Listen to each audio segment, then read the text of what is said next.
Serenbe is a place where the innate connections humans have with nature and all living things is celebrated through work and play. And we're here to tell the stories of those who have been inspired by this biophilic way of life in our community and across the country. This is Serenbe Stories.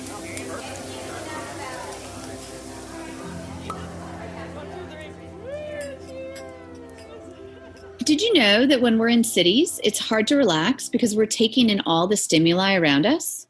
In contrast, when we're in nature, even with our eyes open, the quiet and peaceful environment allows us to relax, which is so imperative for human health and de-stressing. Today, we're talking with Florence Williams, a journalist and author whose most recent book is The Nature Fix: How Nature Makes Us Happier, Healthier, and More Creative. She's also a contributing editor at Outside Magazine, a freelance writer for the New York Times, National Geographic, Slate, Mother Jones, and numerous other publications. Her work focuses on the environment, health, and science. And in this episode, we talk about her immersive research that proves the connection between nature and human health. She also shares about her next book, which was partially written while in residence at Serenbe. But first, Serenbe Stories is brought to you by the Inn at Serenbe. The Inn is nestled in the rolling countryside of bucolic Serenbe, where guests can walk on the 15 miles of trails through preserved forest land, the wildflower meadow, and the animal village. You can relax by the pool, hot tub, or in rocking chairs on the wraparound porch. Play on the croquet lawn, swings, and in-ground trampolines. Connect with nature and each other, all while staying in luxurious rooms on the Inn grounds or within the community of Serenbe.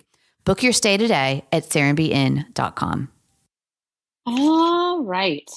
I want to welcome everybody back to Serenbe Stories. Today, we're very excited. We have Florence Williams with us, who is a journalist and writer. Her work has appeared in Outside Magazine, New York Times, National Geographic. She wrote an amazingly interesting book called Breasts, A Natural and Unnatural History that we'll hear a little bit about. But she is best known for her work in a book called The Nature Fix. So I want to welcome you, Florence, and welcome Steve back. Thank you so much. And hello, Florence. Looking forward to the conversation today. Me too. Thanks so much for having me on. One of the first things we always ask our guests is, what is your Serenbe story? How did you come into the Serenbe ecosystem? I felt very fortunate to be invited to Biophilia Summit. And that was, I guess, a couple of years ago. And then I also was very fortunate to enjoy a few days in one of the artist cabins because I'm working on a new book. And I found it to be a really regenerative and fruitful and peaceful place to write. I guess I was there for almost a week. And, I walked a couple of times a day on the trails there, which is the perfect antidote to sitting at your desk all day. I got some great ideas while I was in the woods down there. And I felt like I really got to benefit, from the birds and the early spring. It was really a very special week. Yeah, so that's the artist in residence cottages. And yeah, we sort of had brought you in with Biophilic, and it was perfect. Because at the time you were writing a new book, and I don't know if you're still working on that at all. Just finished. Okay, well, I definitely want to hear about that in a minute. Tell us a little bit your background. I believe that you are pretty much doing a lot of work for Outside Magazine these days. Is that correct? I am. I've worked for them for many years. I'm a contributing editor. So I focus a lot on environmental stories and conservation stories and science, sort of science and neuroscience. So it's been a great partnership with them.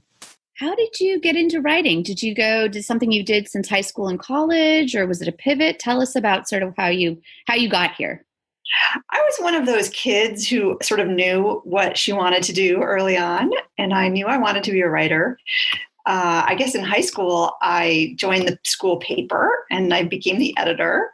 And then in college, I didn't work for the college paper, but I worked for the college magazine. And I realized that I really liked writing long form, sort of longer stories that aren't necessarily pegged to the news of the day, but to sort of, bigger themes. And that was kind of the fit for me. I never really looked back. After college, I got an internship at an environmental magazine in Colorado called High Country News. Uh-huh. That was a wonderful experience. And I've pretty much been freelancing for a long time, about 20, 25 years. How did you get into deciding to write books? I mean, you were doing the long form. Was Breast was your first book? Like, how did that come about? I think so many writers want the experience of writing a book. It's kind of, a goalpost that many of us have. It's a chance to dive deeper into a topic and kind of not have the tyranny of short deadlines. I was a little worried about it. I thought, well, writing a whole book might be really too boring for me. I like learning new things all the time, and I'm used to that. But it turns out that both of the books I've written so far have really been so kind of diverse within the topics, that it really becomes almost like a collection of a lot of magazine stories sort of tied to a theme.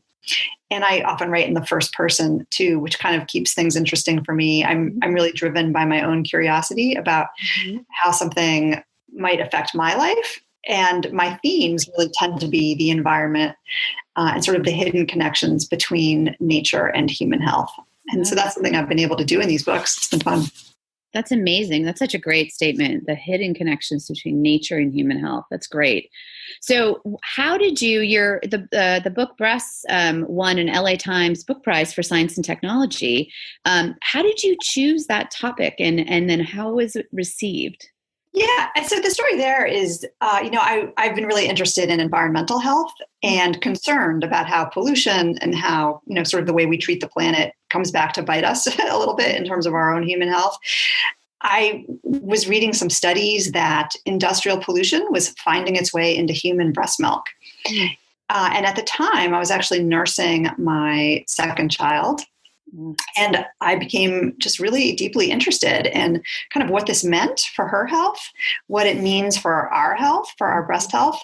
And it turns out that I could actually have my own breast milk tested. So I sent it to a lab in Germany. I FedExed it. At the time, there were very few labs that were able to sort of, pull out these molecules in breast milk and analyze them. And my breast milk came back positive for jet fuel and pesticides and flame retardants. And so that launched this whole investigation of, well, what do these compounds mean? What do they mean for neurological development? What do they mean for cancer risk and so on? And so that's really what launched the breast book. I was just interested in how breasts as a body part can sort of tell this environmental history. And it becomes a history of our planet, as well as just a history of, what our health looks like kind of in this new modern context, right? That our organs have never really been in before. Well, and they tell us, right? Breast milk is the best. You should, breastfeed. And then, of course, we're like, oh my God, what's in it, right? It's supposed to be the best thing.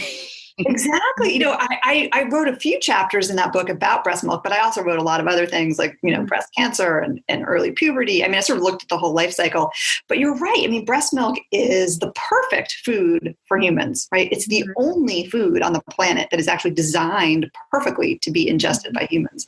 And so we've taken it and we've sort of, corrupted it in these small ways. I mean, breast milk is still the best option because formula also has chemicals in it.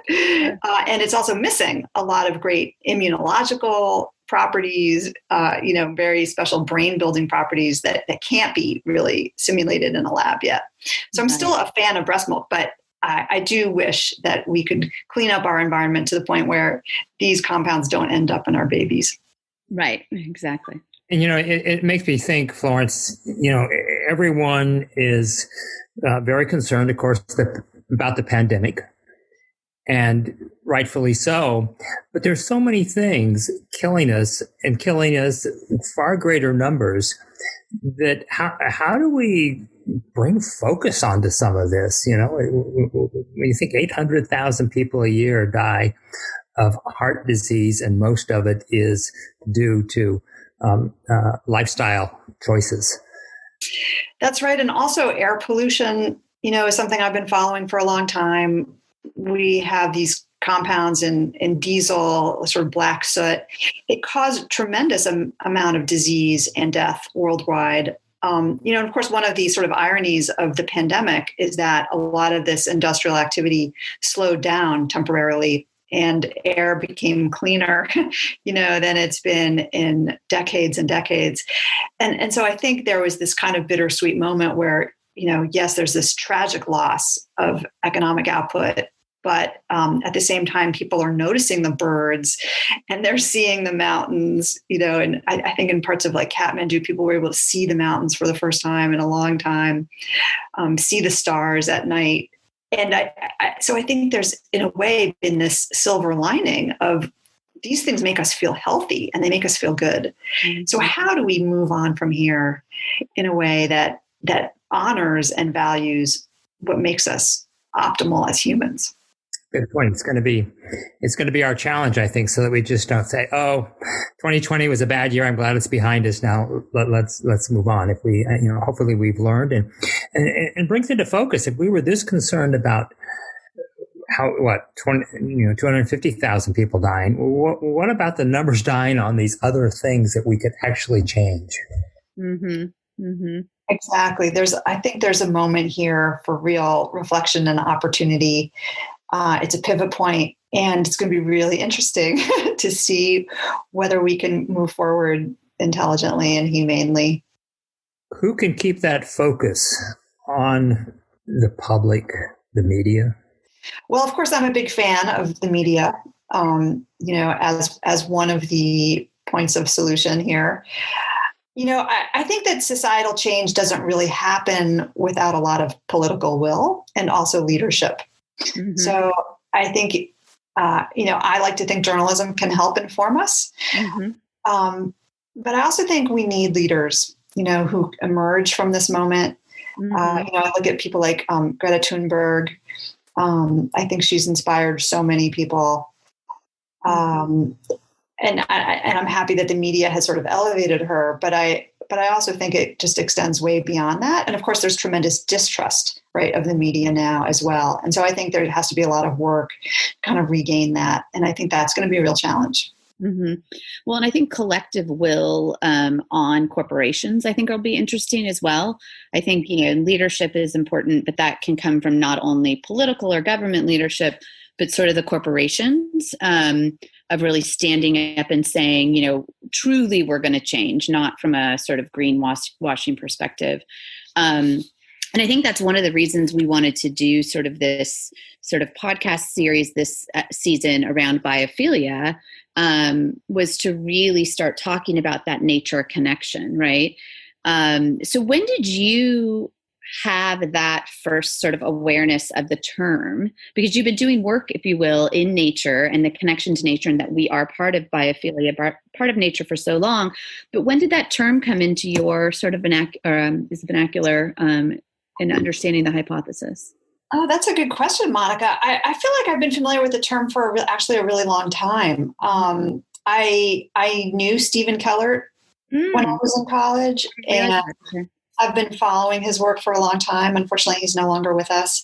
I have also been following the work of E.O. Wilson, who really popularized that term, wrote some very seminal books, including the biophilia hypothesis. He didn't invent that term, but he did popularize it. And, it's a concept that I think just resonates with so many of us because we understand that it's real.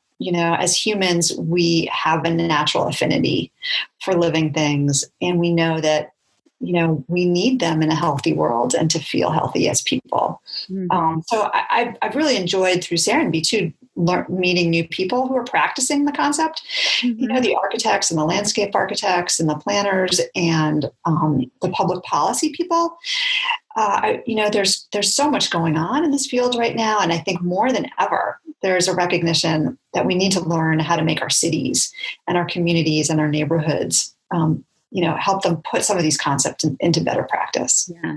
Well, and I know that one of the people that Steve always had admired was Richard Louv, which, maybe he didn't think of himself as sort of a biophilic leader, but he really is with Children in Nature Network and connecting, all of us to nature. Were you inspired by him at all to do the Nature Fix? Were you aware of him? Because I think your book, The Nature Fix, which is why nature makes us happier, healthier, and more creative, as I have it right here, is so phenomenal because you really went out and studied the research and did it on yourself even. So tell us a little bit, how did the nature fix come together for you, and why that book and topic? Yes, and I'll tell that story because Richard Louv does loop back into it. As I say, a lot of my journalism is driven by my own curiosity. And so after 23 years of living in Colorado and Montana and having a very spoiled, lovely existence in the Rocky Mountains, my family moved to the heart of Washington, D.C. And that was about 8 years ago now. And when that happened, I felt like the stress bomb, sort of went off in my brain. I was suddenly in this big city. There were jets flying overhead every 90 seconds, tremendous, noise pollution, air pollution, traffic, the whole bit. And it really stressed me out. And in fact, I started to just wonder about how our external landscape gets reflected in our internal emotional landscape. Mm-hmm. And of course, the term that kept coming into my head was nature deficit disorder. And that is a term that is coined by the journalist Richard Louv. And he really focused on children in his really seminal 2006 book, Last Child in the Woods. But, as an adult, I thought, well, of course, this is affecting adults too. When we are deprived of nature, bad things start happening, right? We start, I think, experiencing these diseases of the indoors, really, which include all of these epidemic diseases that so many of us in Western societies are now facing, things like obesity and diabetes and depression and anxiety, vitamin D deficiency, nearsightedness. I mean, there's this whole list of diseases that are greatly exacerbated by time indoors. And I've started to wonder, is that what I'm experiencing? Is that why I can't sleep? Is that why I'm anxious? Is that why I'm stressed out? Am I just not spending enough time being connected, to nature in the way that I was when I was living in Colorado?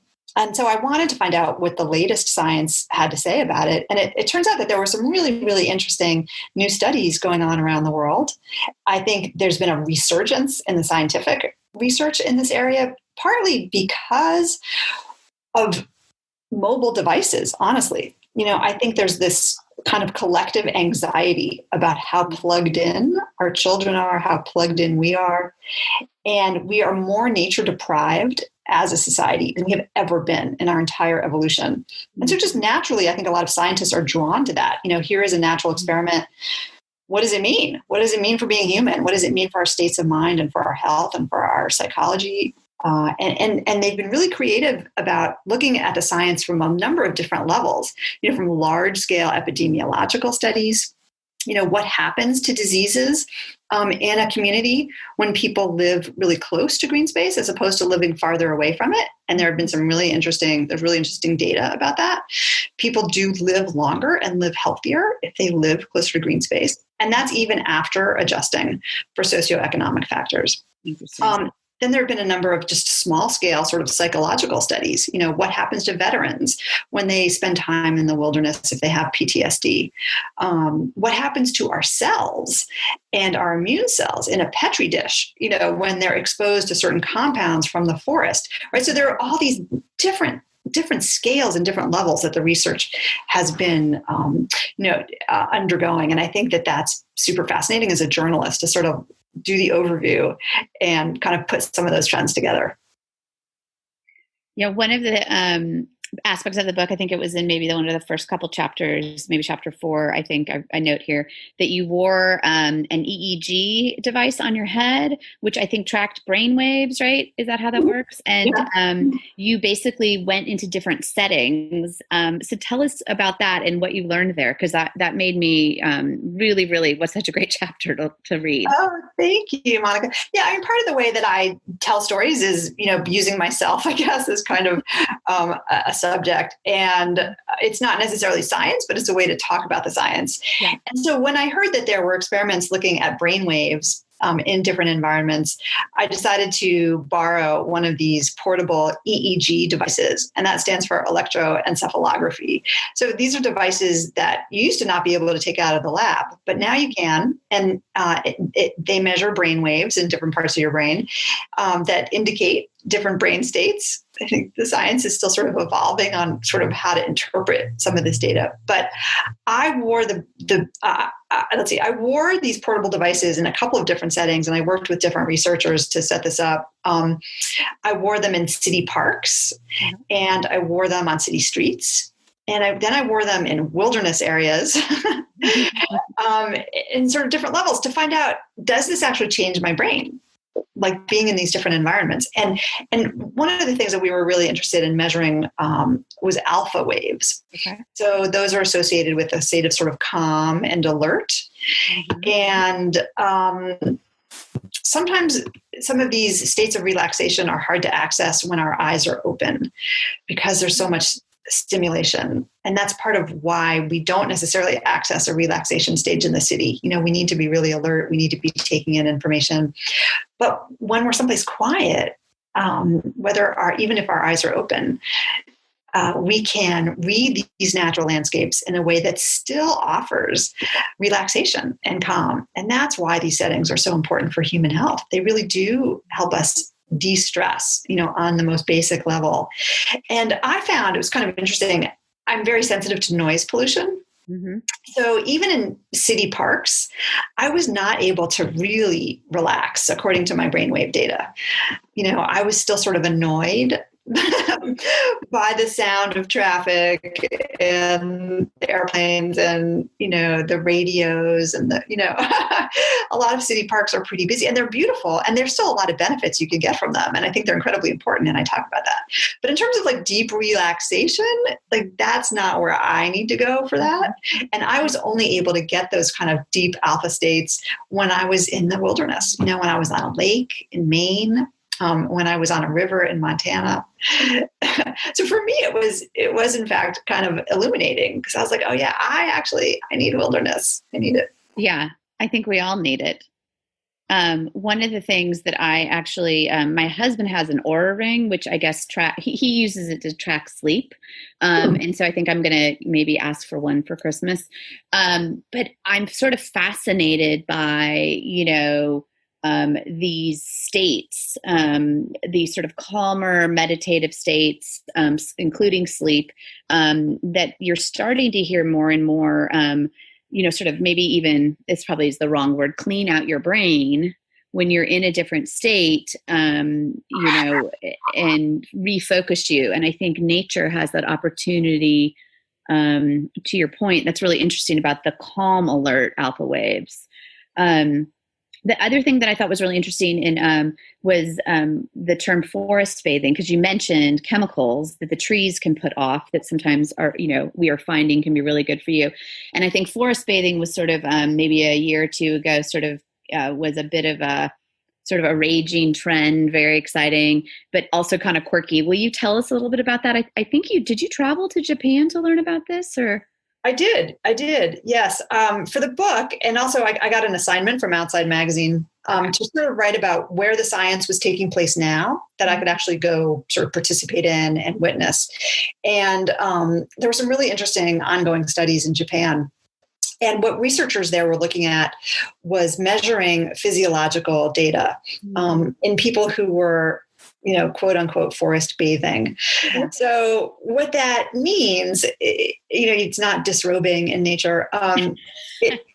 It's really a practice for sort of opening all of your senses and really being present and mindful, in that space. So there are exercises for listening for the birds, listening for the breeze, and then, smelling things and touching things. These are sort of invitations almost that just really locate you in time and space and sort of help clear your head from, thoughts that may be less helpful. It's really a state of mindfulness that you can access by being outside. And they call it forest bathing or Shinrin-yoku. And so what the researchers were finding was that even just after 15 minutes of this, people's blood pressures were dropping, their heart rates were dropping, their heart rate variability was increasing, which is positive in terms of stress regulation. Mm-hmm. Their cortisol, stress hormones were dropping, and their moods were increasing. Mm-hmm. And this was after just 15 minutes of being outside. So, maybe we don't all have to learn how to meditate on a cushion, which is hard to do and hard to stick with.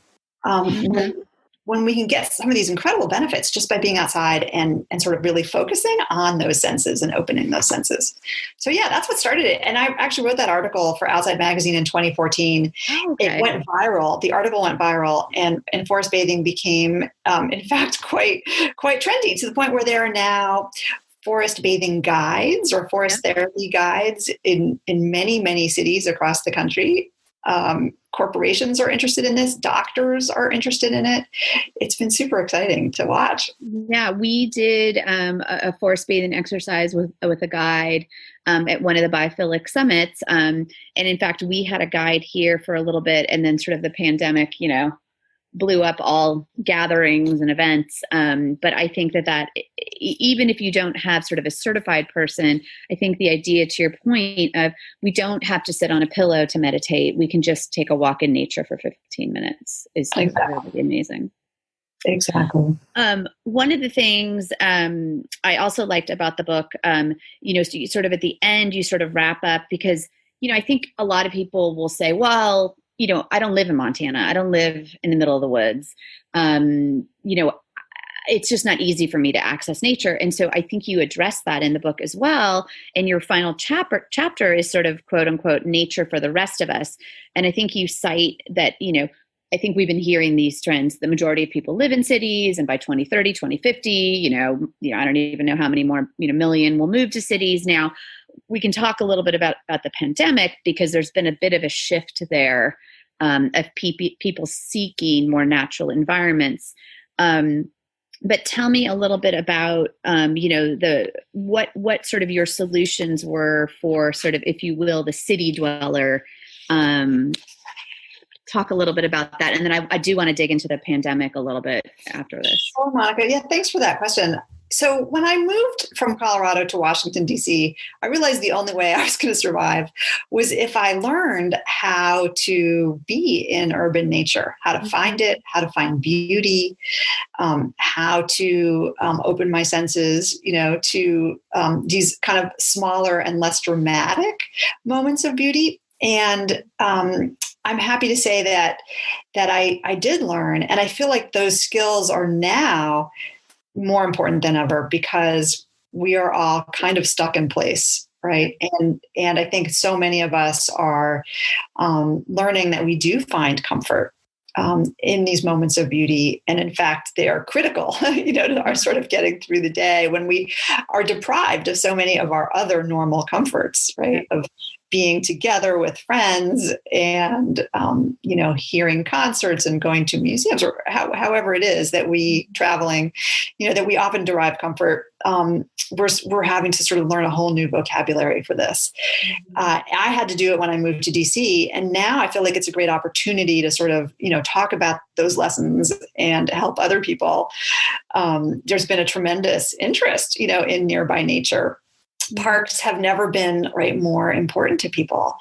And I think, again, there's this kind of silver lining here, that during this time of stress, we are able to appreciate things that perhaps we had been overlooking before. And so I believe that we are now able to sort of appreciate some of these experiences that we had overlooked before.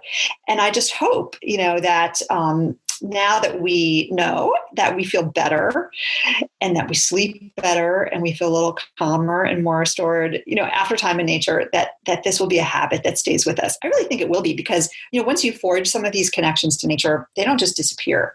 Like they stay in your toolbox, and you know that they're there. So, and getting back to biophilia, I've come to really appreciate this term of urgent biophilia, that after crisis and after disaster, we turn to the natural world right away. It's the place that people gathered in Central Park after 9/11.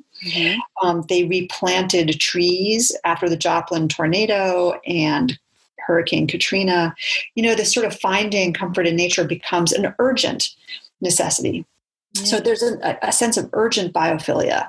And in the way that cities talk about stockpiling masks and ventilators and having enough capacity for hospital beds, I believe that cities also now need to start talking about how to stockpile nature, how to make these parks higher quality, how to make them bigger, right? We've learned that there's a great disparity in neighborhoods that have access to large, high quality parks and neighborhoods that do not, right? So this access to nature is a social justice issue. Another topic that we're talking a lot about these days. It's very necessary that we do. Yes. And in a time when we need to sort of be physically distanced from each other, larger city parks are much more important than smaller parks, right? We need to feel safe. We need to feel comfortable. And so I think building parks and improving parks needs to be a priority for every city.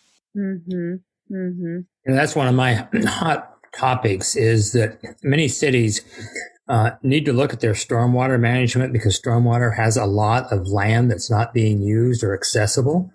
And if your parks department and the stormwater department could come together, it could really change the cities.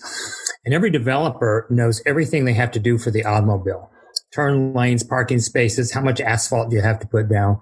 But there's very little about connection to nature. And you give the great point, Florence, about there is a difference between parks and natural nature. And if we just started requiring to demonstrate connection, present or future, to natural nature for any place that's putting a lot of housing in, it would, it could make a difference. And where's our natural nature? It's all of our tributaries, all of our streams that we've ignored or covered up and turned our back on because they've turned, we've done such a bad job with stormwater. So there's real solutions right in our cities. And it's starting to happen. If you look at LA changing the big ditch into a bioretention park, and Atlanta, we're looking at 100 miles along the Chattahoochee River for 200 square miles. So I think those stories are so encouraging, Steve. And I think you're right on. We need to figure out how to benefit these ecosystems and systems in general that also end up really benefiting human health at the same time. Mm-hmm. What have you seen, Florence, during the pandemic? Obviously, you are sort of sitting right in the center as an expert on nature. Tell me, what have you been hearing?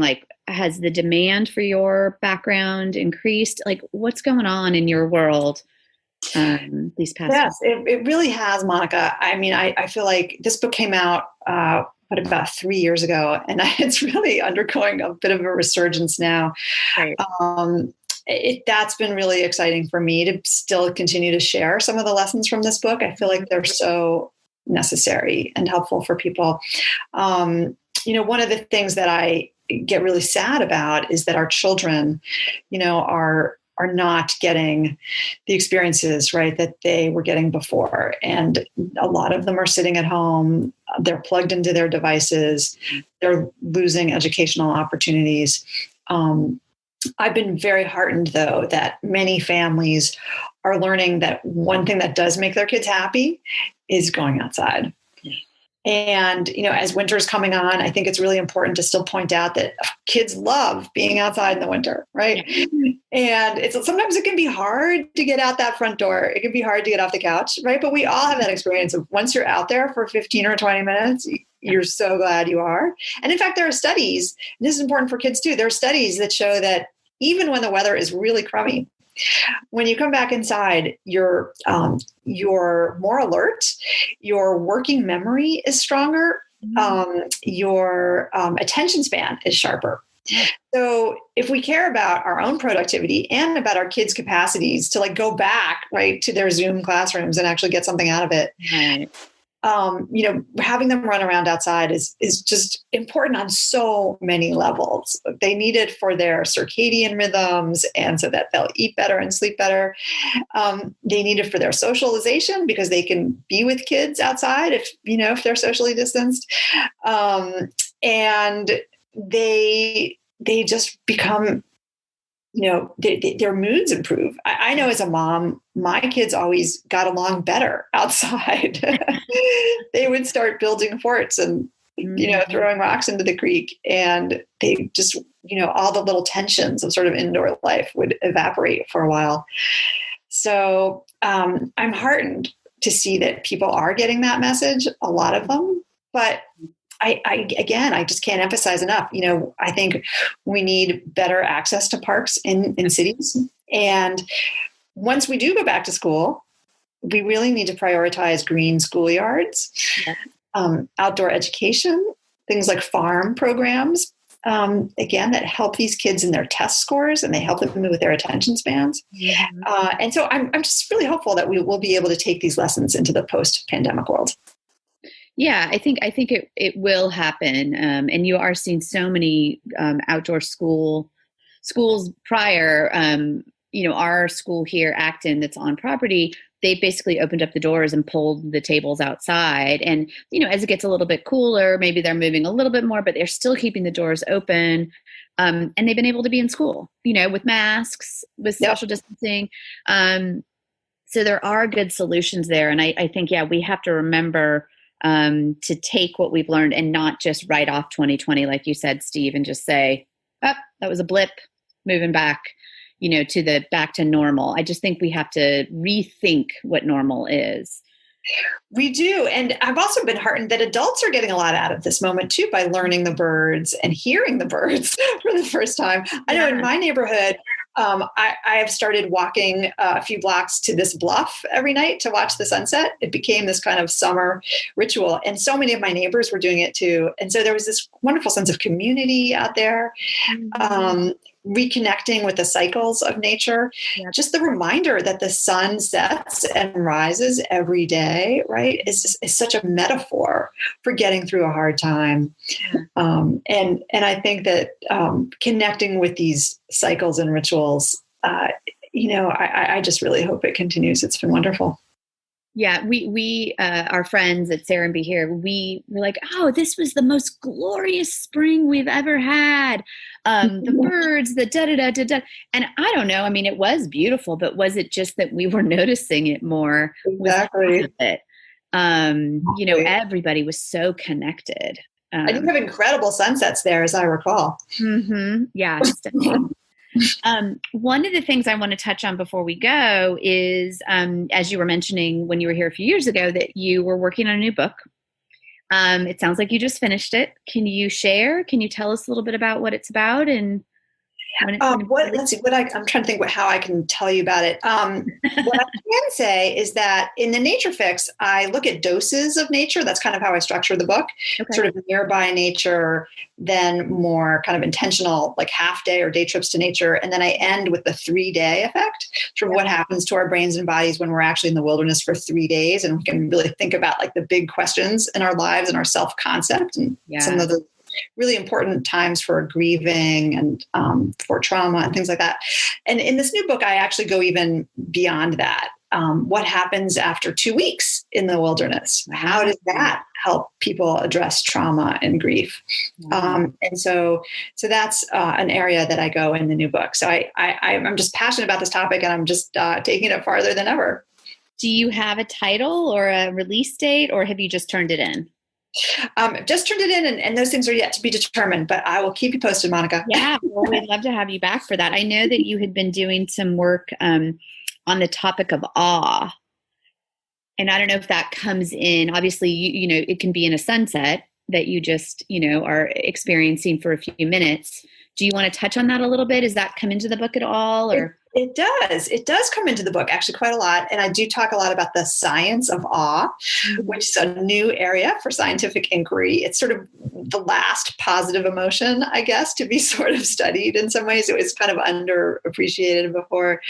And it turns out when we experience awe, all these amazing things happen. At least in laboratory studies, we act more generously to other people. We behave better on teams. We have a smaller sense of our ego and ourself, and a larger sense of our connection to the world around us and also to each other. So I think we've all had that experience, right, of seeing the Milky Way, or looking out onto a large and dramatic ocean. And in a way, it quiets the negative thoughts in our brains, right? Our sort of personal problems recede as we become kind of awestruck by the incredible vastness and beauty of the world around us. And we do feel smaller. And there are studies actually showing that people, they calculate their own body size as being smaller after looking at something really dramatically beautiful. And I find every day it happens with our, sunrise and sunset, and it's important to have places that you can observe that. I see that all over Serenbe at times, and people posting pictures of these great sunsets, and that's right. And not only do we need to feel that connection to nature, but right now, right more than ever, we need to feel community. Mm-hmm. We need to feel like we're in this together. We can help each other get through it. We care about each other. The only way to really fix a pandemic, right, is to sort of acknowledge that you're in it together and you're taking care of each other. And so looking at the sunset, looking at the phases of the moon and the stars, there's a sense that we are all looking at the same sky, right? It's the same world that we are a part of. And that's now a more important sensation than ever before. And it's another reason that pollution is a problem, because some people are deprived of those stars in the moon because of the pollution that hangs in many of our cities. Well, I'm going to end it on there. That was beautiful. Florence, thank you so much for taking the time today. It was so great to see you again on Zoom. And we can't wait to have you back at Serenbe, maybe for another book signing. Thank you, Monica. And thank you, Steve. I'm just a huge fan of the work you're doing there. Keep it up. Well, thank you, and enjoy your time on the banks of the Mississippi. I know that's wonderful. I lived for a short period of time in St. Louis, and would get out to some of those great places and cottages on the banks. It's really the heart of America. It truly is. You can just start imagining 200 years ago when the trade and the boats and what happened. Yep. Thanks so much for having me on. Hi, so much. Bye-bye. Bye-bye.